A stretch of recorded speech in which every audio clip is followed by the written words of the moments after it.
Imagine, for a second, being one of the absolute richest people on the planet. We're talking staggering, world-renowned wealth. That was J. Paul Getty. Now, picture this. Shortly after the Second World War, Getty invites 3 guests to dinner at a really fancy restaurant. But when they get there, he suggests they just walk around the block a bit before going in. His friend is starving and is like, why? Well, Getty calmly replies that it's not quite 10 p.m. yet, and the restaurant charges a 10-shilling cover charge per person before 10. He literally preferred to walk around the street for 15 minutes rather than waste a single unnecessary pound.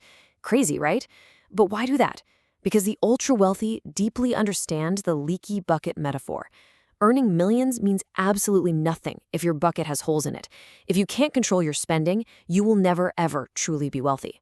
So, welcome to today's Explainer. We're going to dive deep into Sonu Sharma's masterclass on personal finance. We're moving way beyond just how to earn money to the much, much rare skill of how to actually retain it. We're breaking down a comprehensive guide on disciplined spending, proving that true wealth is built on how you manage your outflows, not just your inflows.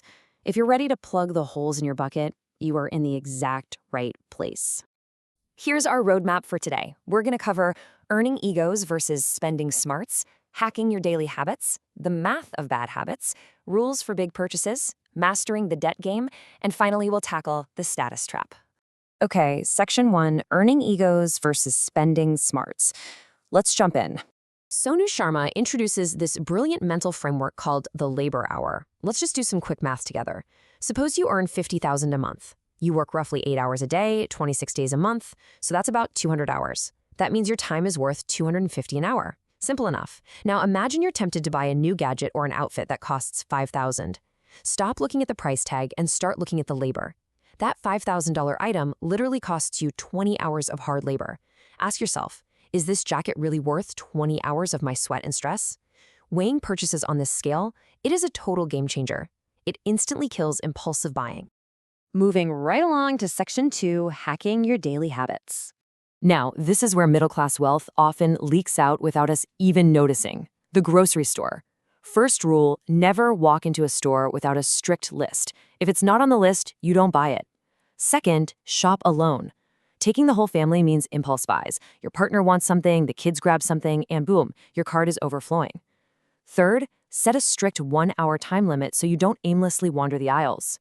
Fourth, and this is clever, try shopping around the 25th of the month when cash is tight, rather than the 1st when your fresh paycheck is making you feel rich. And finally, never, ever shop hungry. If you walk into a store starving, you'll suddenly convince yourself that you desperately need 3 bags of cookies and a premium food court snack before you even reach the produce aisle. But wait, hold on a second. While saving is absolutely essential, there are things we call the uncompromisables. You must never cut corners on health, education, or quality food. Why? Because skimping here is actually a massive long-term loss. If you save money by eating cheap, highly processed junk food, you're eventually going to end up in a hospital. And trust me, one medical bill can wipe out years of savings. Similarly, skimping on your education means stunting your future earning potential. Education is the ultimate high-return investment. So the takeaway here? Be frugal, for sure, but don't be foolish. Which brings us to section 3, the math of bad habits. I want you to just let this number sink in for a second. 2 crore. This is the staggering, jaw-dropping, ultimate cost of a single daily bad habit over a 40-year period. Specifically, we're talking about a 100 rupee a day cigarette habit. You might be thinking, come on, it's just 100 rupees. What's the big deal? Well, let's look at the financial gravity of that choice. Think about it. If you're spending 100 a day on cigarettes, that's roughly 40,000 a year literally going up in smoke. Now, what if you stopped and invested that 40,000 every year instead, at a modest 10% compound growth? Year 1, you have 44,000. You keep adding 40,000 each year. By year 2, it's over 92,000. Year 3, nearly 1.5 lakhs. Fast forward, by the time you hit year 40, your total savings of 16 lakhs has exploded into over 2.14 crore. You are literally smoking away a fortune. Quitting one bad habit doesn't just save your health, it practically guarantees you'll be a multimillionaire.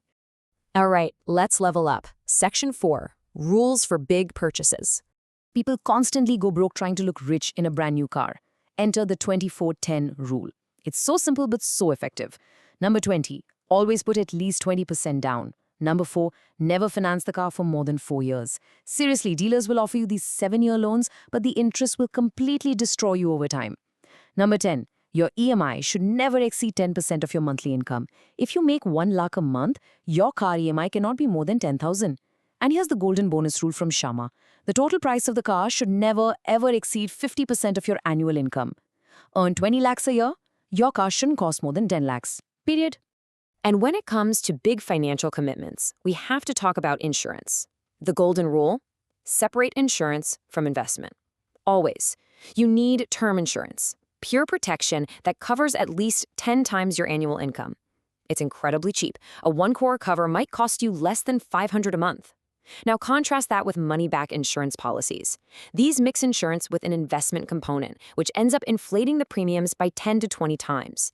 Never fall for the money-back trap. Buy pure term insurance, save the massive difference in the premium, and invest that money yourself.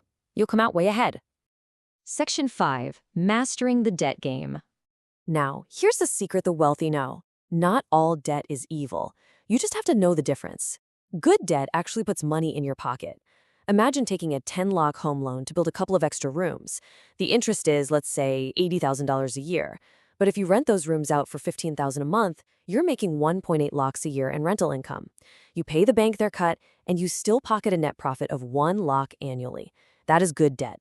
Bad debt: swiping a high-interest credit card for a vacation to Singapore or buying depreciating assets just to impress your neighbors. Bad debt is digging your own financial grave. It's forcing you to mortgage your future earnings for temporary, present-day fun. And that leads us perfectly to our final section, Section 6, the status trap. Let's get a little psychological here. Ask yourself, why do we actually buy things we don't really need? Sharma points out that this ties straight back to our human obsession with showing off sudden wealth. The moment our salary increases, suddenly our perfectly fine phone feels too old, and we feel this burning urge to upgrade our lifestyle just to match our peers. But think about it. Truly rich people don't feel the need to prove they are rich. It's mostly the middle class that spends half their lives and most of their paychecks trying to prove their wealth to everyone else. So how do we combat this human nature? With the sudden wealth rule. Whenever you get a bonus, sell some land, or hit any financial windfall, do not spend it immediately. Take that money and lock it away in a fixed deposit for 3 to 4 months. Don't even look at it. Because sudden money makes people mentally boil over with all these suppressed desires. If you don't lock it away, 95% of the time, within 3 years, that sudden wealth will completely vanish, often leaving people worse off than they were before. Give it time. Let the urge cool down. I want to wrap up with this incredibly famous Will Rogers quote because it just hits the nail on the head. He said, "Many people spend money they haven't earned to buy things they don't want to impress people they don't like." Controlling your spending, true discipline, is the absolute core of mastering your personal finance. So take a hard look at your own life today. Where are the holes in your bucket? And what are you going to do to plug them so you can finally achieve financial freedom? Think about it. Thanks for joining me on this explainer, and I'll catch you in the next one.